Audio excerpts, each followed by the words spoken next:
We choose to go to the moon in this decade and do the other thing, not because they are easy, but because they are hard. 4, 2, 2. Tranquility Base here. The Eagle has landed. It's one small step for man, one giant leap for mankind. Nilom Armstrong, a very warm welcome to Australia. Thank you so much. The words determination and destiny keep coming to me, and the way in which your life's unfolded, I'm not quite sure of the order of those at times, but certainly your first air show at 2 years old, your dad took you to, your first aeroplane flight with your dad at 7, and your pilot's licence at 15 tells me a lot about determination. Yeah, I had become fascinated with the world of flight as an elementary school student, and determined that somehow I wanted to be involved in that. And as I learned more about aviation, I thought, design, that would be the epitome of an aeronautical career, to be a designer, and so that's what I strove for. And in terms of your mum and dad, Stephen and Viola, your dad was a public servant in Ohio and travelled a lot in his role. What did your parents collectively teach you and give you as a foundation? Well, my father was an auditor, and he audited the books of county governments across the state where we lived, in the state of Ohio. And so we were a transient group. My father moved the family along with him as he moved around the state while we were young. And I think they were very accommodating. They allowed me to pursue my own interests, and I'm forever grateful that they gave me that freedom. They didn't try to dictate to me what I should do or where I should go. And your childhood, what fascinates me about it is, and we've had these conversations before, about your rather heightened fear of death as a child, and concern that if a pet died you didn't really want to confront it, is not necessarily what would appear to be the man who would take all the risks he took in adult life. I mean, that's quite a fascinating... Well, I think many younger people are uncomfortable with the thought of death, whether it be themselves, their relatives, or their pets. And I've shared that uneasiness about facing the reality of death, and it took me some years to sort of circumvent that concern. So then, of course, Neil, you flew 78 missions in the Korean War, and again took some chances.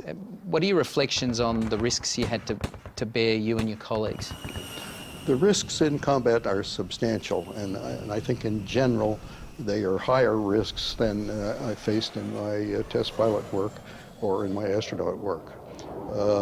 And the consequences are severe. There's a good side and a bad side. The bad side is that you lose colleagues, and that's painful. Good side is you create very strong bonds with with your colleagues that survive, and those bonds exist throughout your lifetime, and I value those experiences very highly, because they build a lot of character, they build a lot of backbone, and you are a better person for having learned to endure that environment, that situation, and those risks. So Neil, your test pilot career was, as everything else in your career, a distinguished one. But tell me what a test pilot feels and what it does feel like to get in those jets, as you did so often. The exhilaration, the moment, the responsibility. The test pilot is solving problems.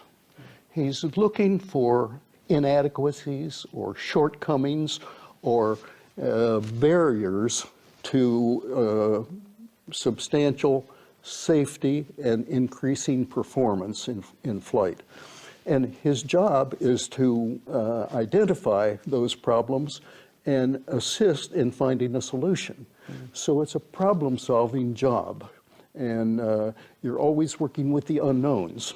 And I found that a fascinating part of my career path. I really enjoyed the opportunity to contribute in some way to the solution of problems. The history of humanity has been, slowly increasing the boundaries of knowledge and knowing more and more and more, and feel comfortable inside there, but at the edges, it's always going to be a challenge. Yeah, absolutely. And to those edges, your first flight, one of your first flights in your B-29, now being an accountant, I can do the numbers, and if one engine out of 4 is working, I'd be worried, and that's without any pilot experience. What happened that day, and how did you work through the problems? I was a pilot of one of the 2 pilots of the B-29, carrying a rocket aircraft to altitude where we release the airplane, and it would go doing the testing, and we were just providing the service to get the rocket airplane up to a starting point. And we were somewhere up above 30,000 feet when the governor on one of the propellers failed, and the propeller started running away, that is, going faster and faster and faster. And of course, at some point in time, it's going to explode. And so we had the choice of either slowing down to try to slow down the propeller, or speeding up so that we could drop the rocket. We chose the latter, dropped the rocket, and almost instantaneously thereafter, the propeller exploded and blades cut through it was the far right engine, cut through the number 3 engine, cut through the fuselage and the number 2 engine, and left only the number 1 engine running. That's an uncomfortable position, 1 out of 4. But fortunately, we had a lot of altitude, and we had a big dry lake bed not too far away where we could land, so we could make a very gentle, very gentle turns, and keep the power back, and sort of make a gliding approach into the landing area. Now, the second pilot, so his control cables had been cut by the propeller, so his controls were of no use whatever. I still had control, so I was flying the airplane, and he was doing the thinking.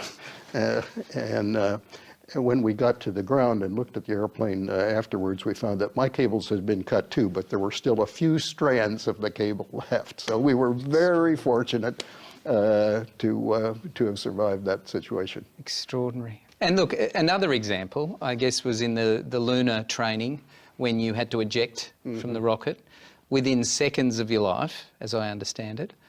Take us through that. We needed something to simulate landing on the moon. The moon has no atmosphere, so you're flying in a vacuum, and the gravity is much lower. So the characteristics of a flying machine in that environment are very different than they are here on Earth. And we felt we had to understand those variations and be able to feel comfortable in flying the lunar module to the surface of the moon in the actual conditions. So this device did provide very good training and experience in that mode. Unfortunately, it was a complicated machine with a lot of different rockets and wires and claptrap of all this, and it consequently was subject to malfunction. And one of those malfunctions snapped on me one day, and I lost my control system. And you know pretty quickly that it's time to go and to part company with your friend. And I did that, and the ejection seat worked very well, fortunately, and I bit my tongue, but that was the only real damage. And as I understand it, as the legend goes, and you know that's a term I like using when I speak with you, you basically just went back to work. Well, yeah, there was work to be done back at the office, and so I thought I better go get on with it. I'm trying to line that up with the modern era of occupational health and safety, and it's just not working for me at the moment, Neil. That's extraordinary. We've got some footage that I want to play to you that John F. Kennedy was speaking about the mission and about the vision. This was early in the 60s. But why, some say, the moon? Why choose this as our goal? And they may well ask, why climb the highest mountain? Why, 35 years ago, fly the Atlantic? Why does Rice play Texas? We choose to go to the moon. We choose to go to the moon.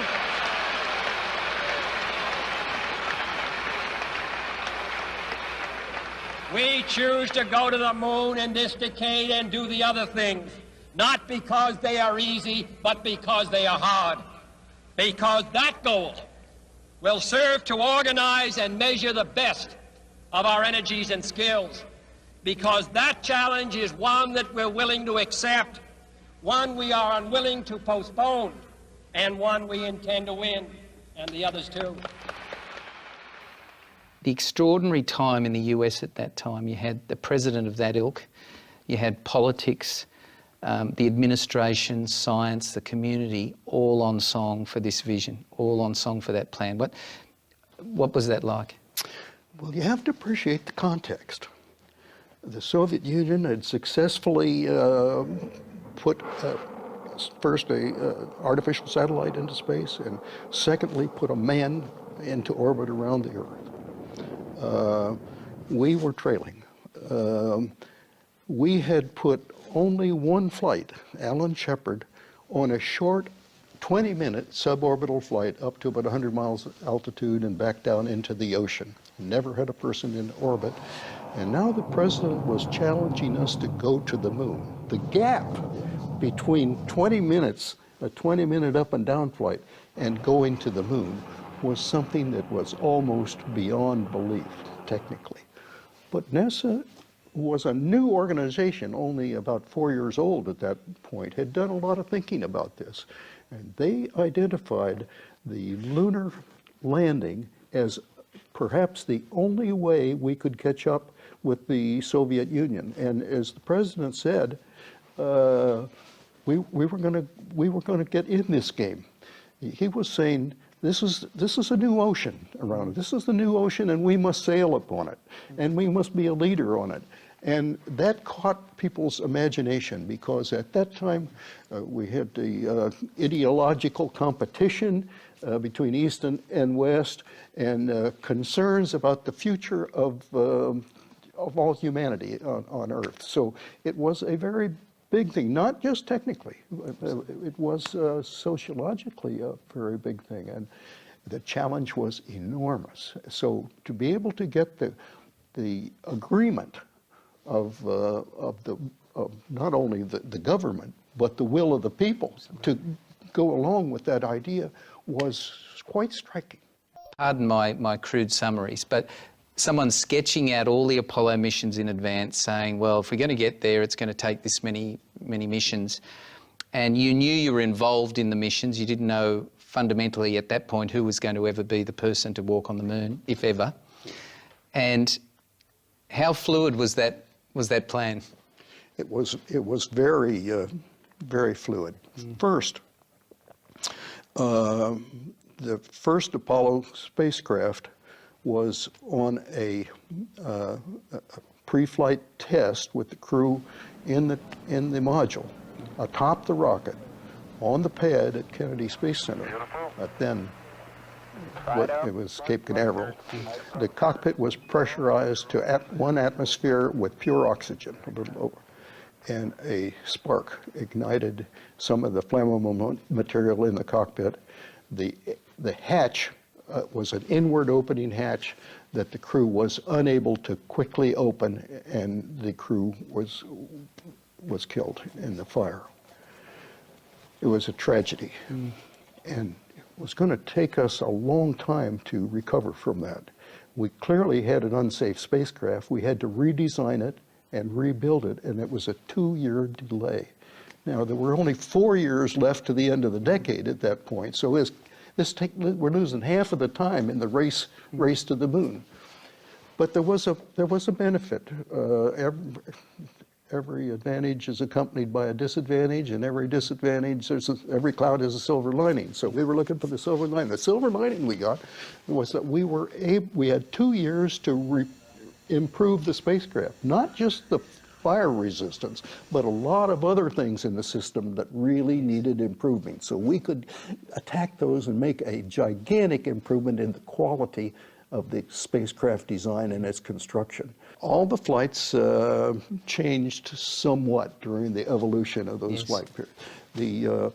The second flight after the first flight was an 11-day flight to make sure that the command module had systems that would run for the length of a lunar mission. So they flew 11 days, and that worked well.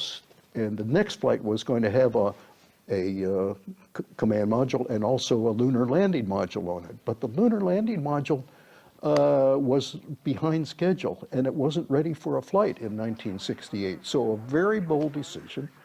They decided they would take the next flight on a third flight of the big Saturn rocket. The first two had been unmanned and not perfect, but a few problems that they worked out. Not only take the third one and fly it with U-pins on it, but take it around the moon. An enormously bold decision. But that moved our program along a lot further, because now we knew we could navigate prove that we could navigate to the moon, that we could communicate at lunar distance, and that that crew could take pictures of the potential landing sites and see what might be a good plan for future flights. It's extraordinary to hear all this and to know how short a period of time this knowledge growth was taking place. Oh, it was multiplying like mushrooms. Yeah. I'm surprised you ever got to sleep.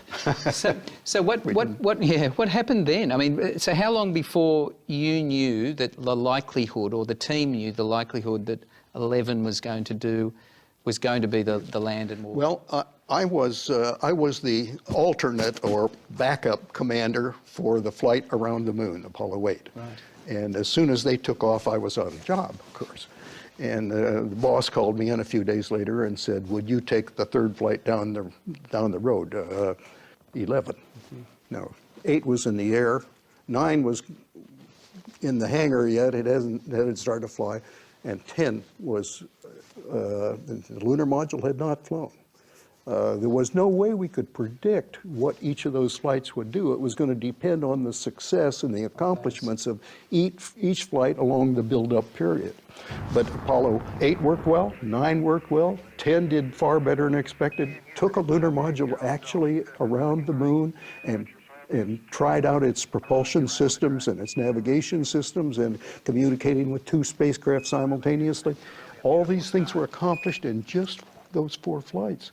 And so a month before the launch of Apollo 11, my cruise flight, we decided we were confident enough that we could try an attempt on a descent to the surface. And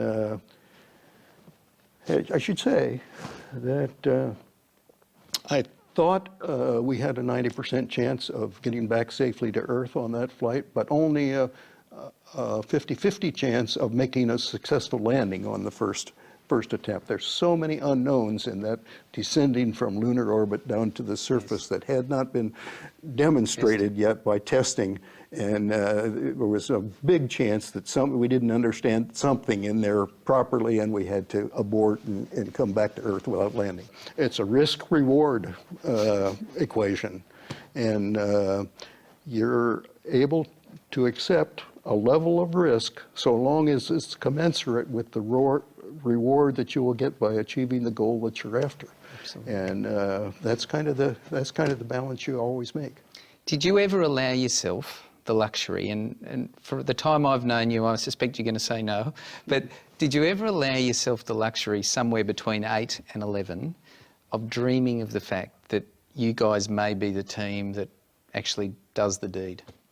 No, I can't say that I did. I told you we were focused on progress and making those incremental steps, thousands of little incremental steps that got you closer. Yes. And we're looking for success in those steps and not focusing on that end goal too much. So there's the phone call. Neil, it's 11, you're the commander. Your reaction at that point? Well, you know, I was asked by the bosses, do you think you and your guys are ready? Is there anything that you're really concerned about that you don't think we understand well enough that we can't go on? And so I was involved in those discussions, and I have to say, well, you know, it'd be nice to have another month. But we were in a race here, and there was some evidence that things were going on among our competitors, and we had to take the opportunity and we had it. And I had to say, no, we're ready. We are ready to go. Let's go to some footage, because this of course is the launch where all of this emotional journey you took the world on. Breakfast, medical examination, suiting up. Nilom Armstrong, Commander Apollo 11. Edwin Buzz Aldrin, Lunar Module Pilot. Michael Collins, Command Module Pilot.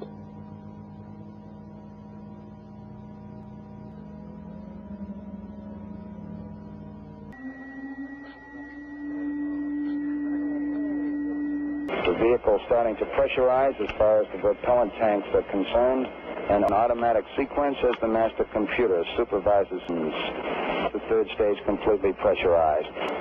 Neil Armstrong reported back when he received the good wishes. Thank you very much. We know it will be a good flight. From the Apollo 11 liftoff. All the second stage tanks now pressurized.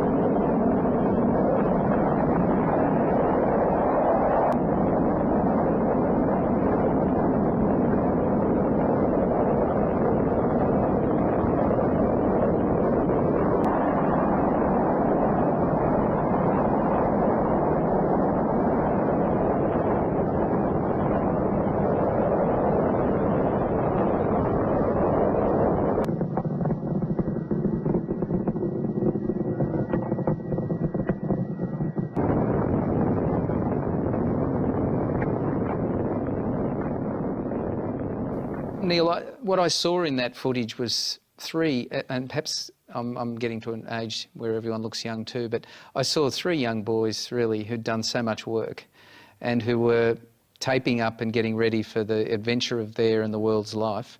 Can you recall any of your thoughts at that time as you were preparing? Was it all about the preparation? The emotions playing up? It's a time of meditation and a time when you're focused on what you're really trying to do, but at the same time, there's a certain amount of relaxed atmosphere, and the reason is these rockets usually don't go off on time.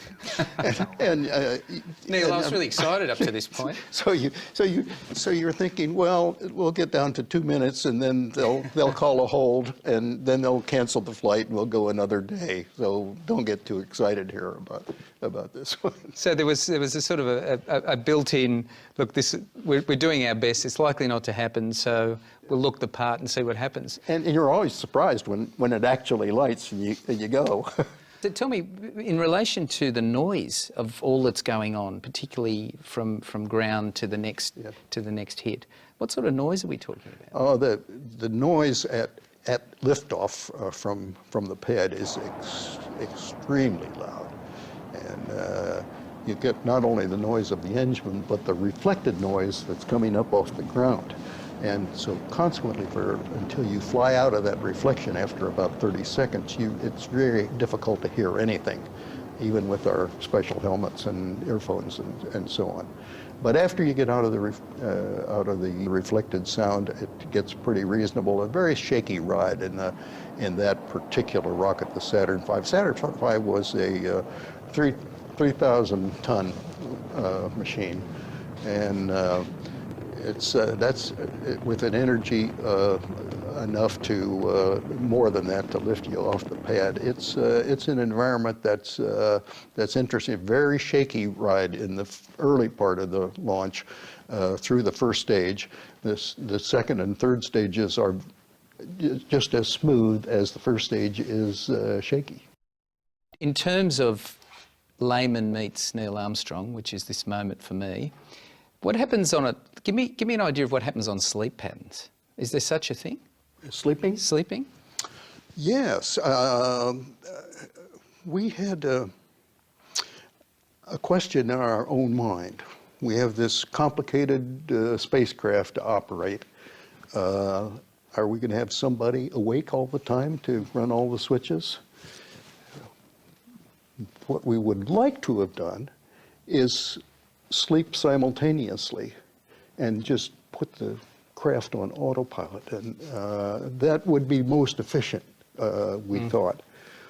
And the problem is that if we all went to sleep and then the spacecraft drifted off attitude somehow and lost antenna lock with Earth, they wouldn't be able to communicate to us that we had a problem if anyone came up. So we said, how can we solve that problem? We talked about the concept with the computer guys and the simulator guys.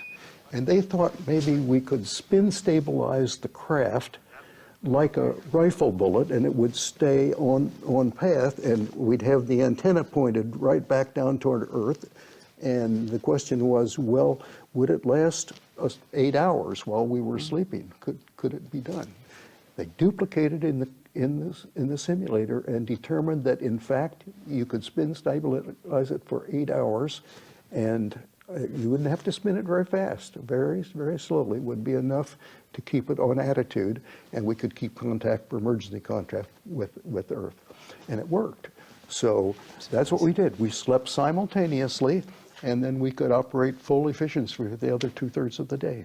And in terms of the camaraderie that you build on a mission like that, not just that you're on a mission to the moon, but the nature of it, you're all still alive and well, and that's fantastic. There must be something about lunar travel that's good for longevity, I'm thinking. Well, I hope that's true. We were a congenial bunch, but really focused on the job. We really could not afford the luxury of diverting our attention away from our primary responsibilities, because problems usually occur when you least expect them. Yes. And you can't get complacent. You have to keep paying attention, and we were very determined to keep paying attention. Yeah. So Neil, it's coming time to land, and as that process begins, you've got a computer malfunction telling you there's something wrong. What's the process you followed at that point?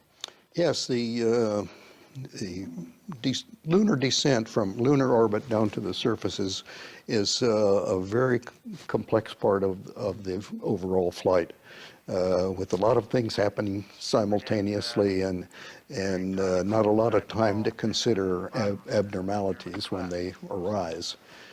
In the middle of the descent, our computer did complain at us that it was having a problem, but it didn't admit responsibility. Sounds like a modern computer. I have to admit, I didn't understand the nature of this particular alarm.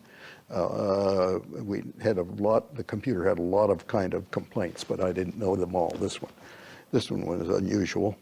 And we asked Mission Control on Earth to help us solve the problem, and they didn't take very long to say, you're cleared to continue. That it was an overload problem in the computer, but the central part of the computer that was doing our calculations of our position and our navigation was working properly, and that was good news. So we continued on toward the landing site, but then the computer showed us where it intended to land, and it was a very bad location. It was on the side of a large crater, about I suppose 100 or 150 meters in diameter, and with very steep slopes covered with very large boulders. Not a good place to land at all. So I took over manually and flew it like a helicopter out to the west direction, got into a smoother area with not so many rocks, found a level area, and was able to get it down there safely before we ran out of fuel.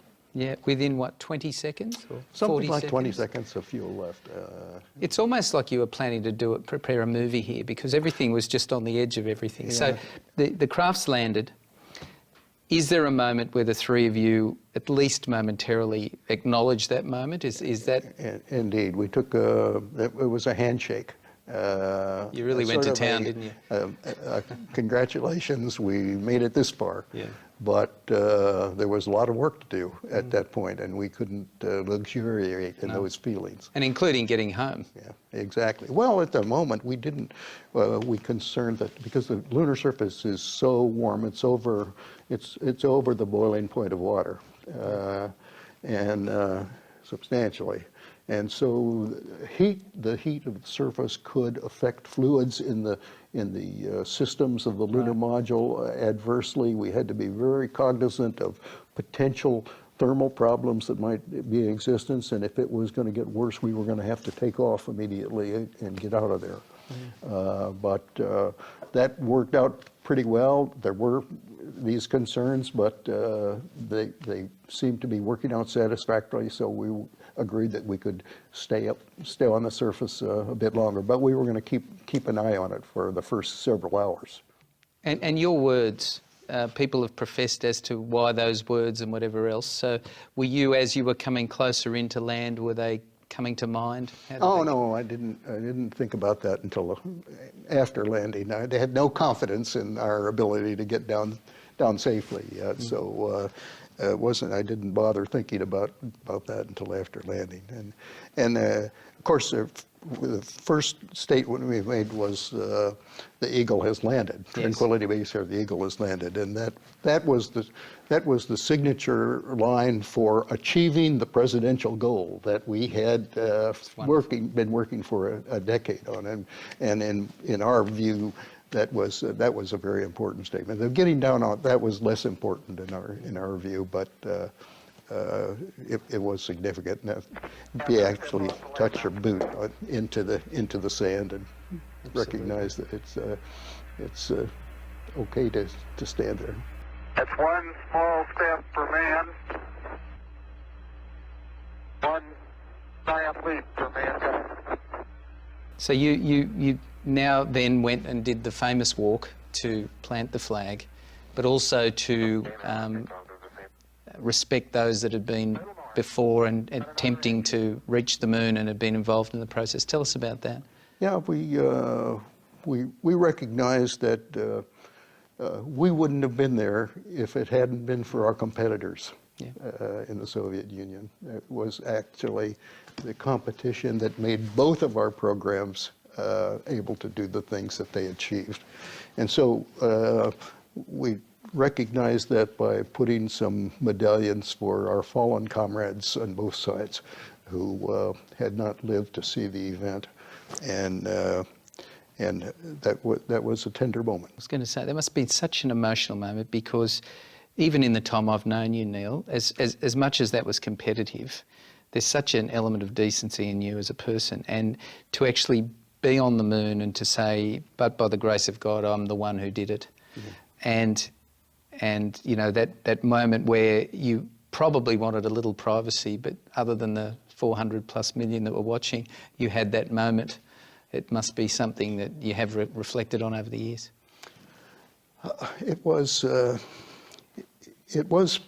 special and memorable, but it was only instantaneous because there was work to do. Yeah.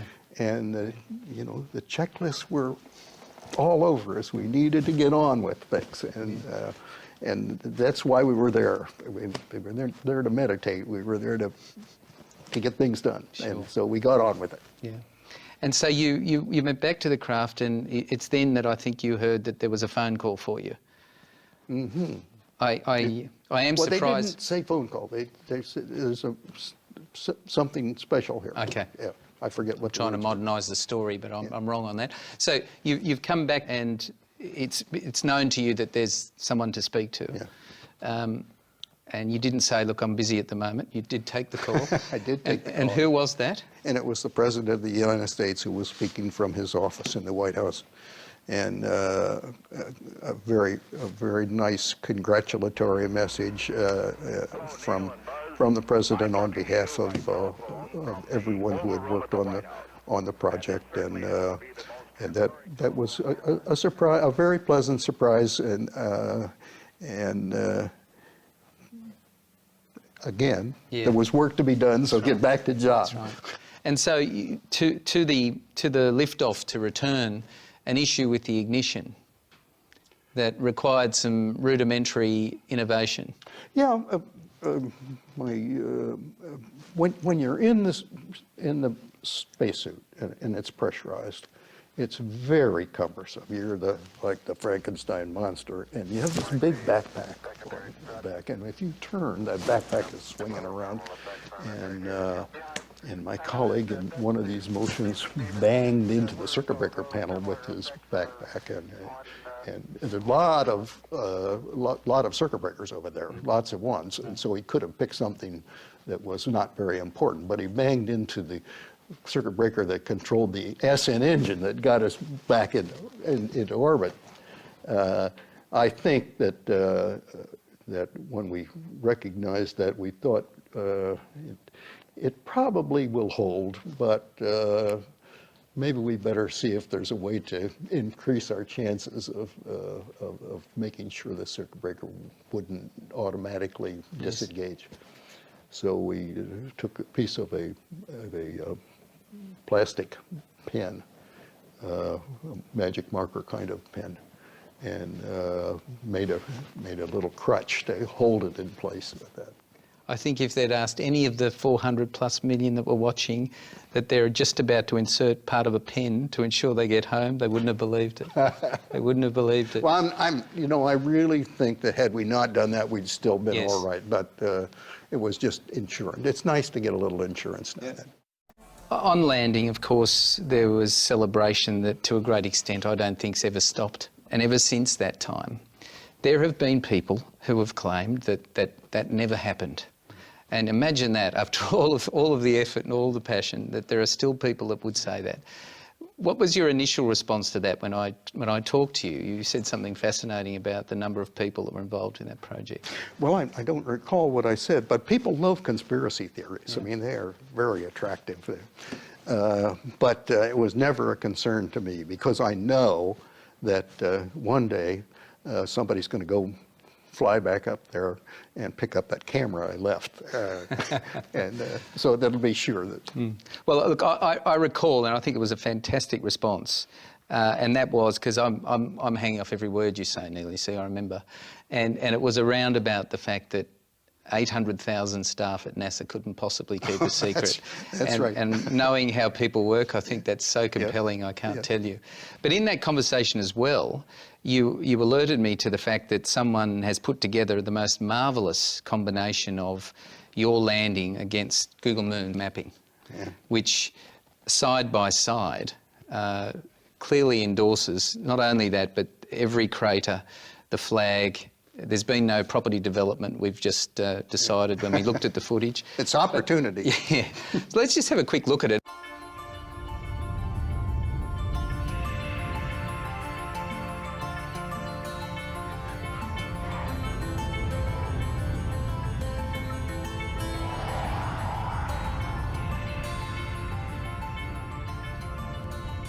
This slide shows the trajectory to the surface. The actual powered descent of the lunar module to the surface took 12 minutes and 32 seconds. And this is just the final 3 minutes, the part that's really interesting as you get close to the surface of the moon. Now, in the left screen, you will see the original 1969 movie film that we took from the window of the lunar module Eagle. And on the right side, you will see what the crew saw looking out the window in front of them.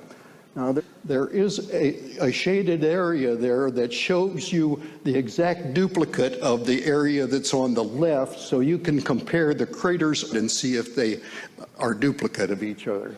The one on the left took place 42 years ago. This picture's on the right took place in the last 2 years. Okay, we've been descending I should tell you, you'll hear the crewman talking, hear my co-pilot giving altitude and descent rates, and you'll hear people in the background talking from mission control on Earth. We've been descending about 2,000 meters a minute. We're now down to about below 1,000 meters in altitude.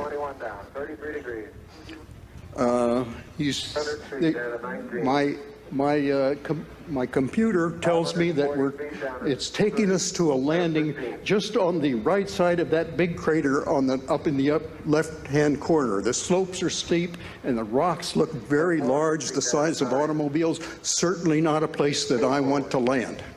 So I took over manually from the computer, the autopilot, and flew it like a helicopter on out to the west to try to find a smoother, more level landing spot. The computer is complaining now and then. You'll hear caution alarms, 1202s and 1201s, which is telling us the computer is a little bit concerned about its operation, but everything looks good, and the people in mission control tell us we can continue.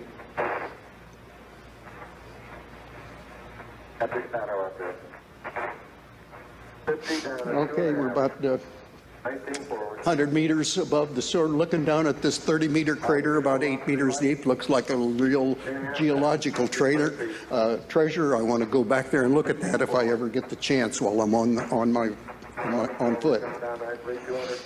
We're looking for a smooth spot beyond that crater. I see a smooth spot right up near the top of the screen. It looks like that's a good place to be, and I'm running low on fuel. I have less than 2 minutes of fuel. Good. 20 feet. Getting down below about 70 meters now. Down, 9 forward. 50 meters, still looking good. In the left side, you will see in the old movie that the rocket engine is starting to kick up some dust off the surface. Lights on. Down 2.5. Get a 30-second fuel running. Need to get it down on the ground here pretty soon before we run out. Okay.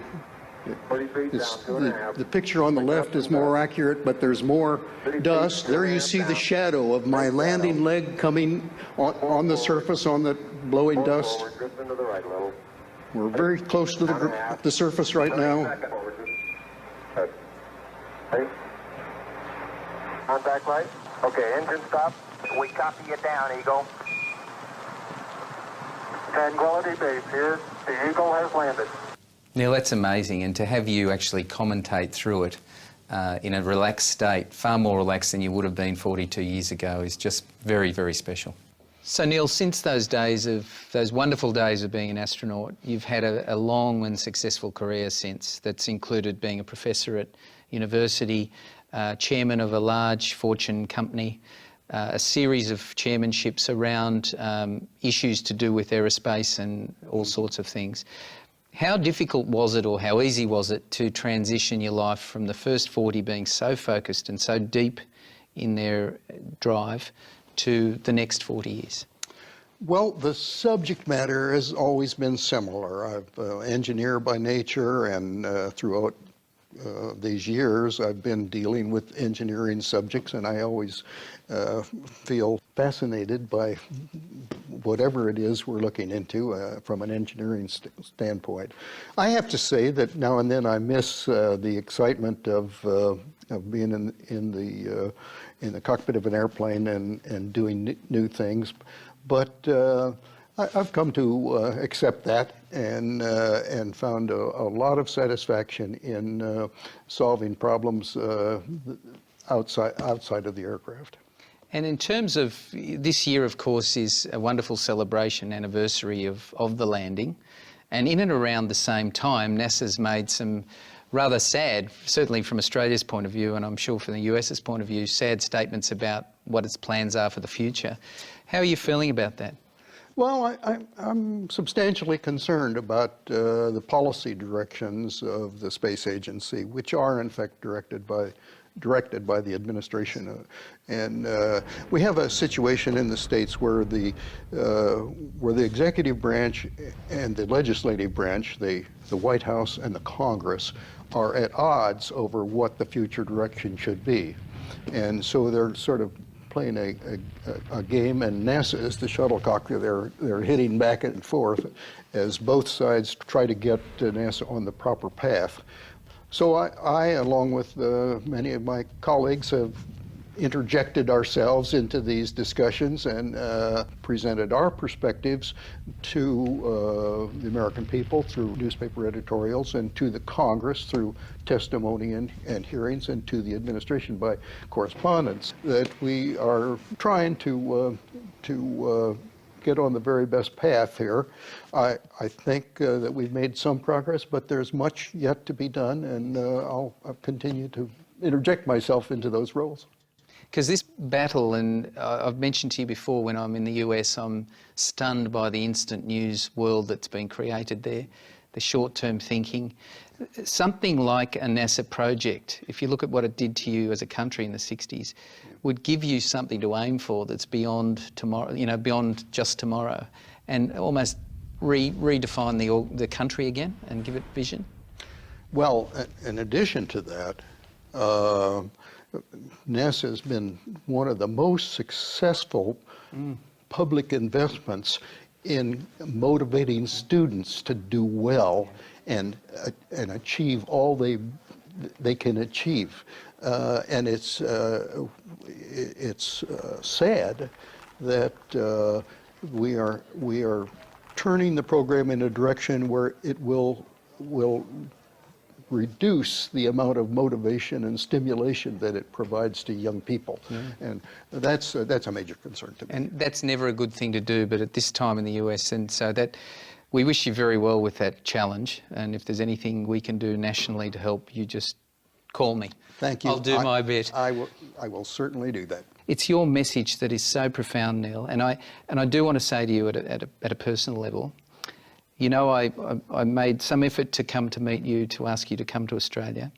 I did it ostensibly because your courage, along with your colleagues, your vision, your president of that time, and everyone was such an exemplar of what we could do as a human race. And you did that. You then became you stayed a very humble man, and there is so much you need to keep talking about to ensure that leaders of today actually see what it's like to be a leader. I know you don't like talking about yourself, so that's why I'm doing it, but you really do have an extraordinarily important role in the next 20 years.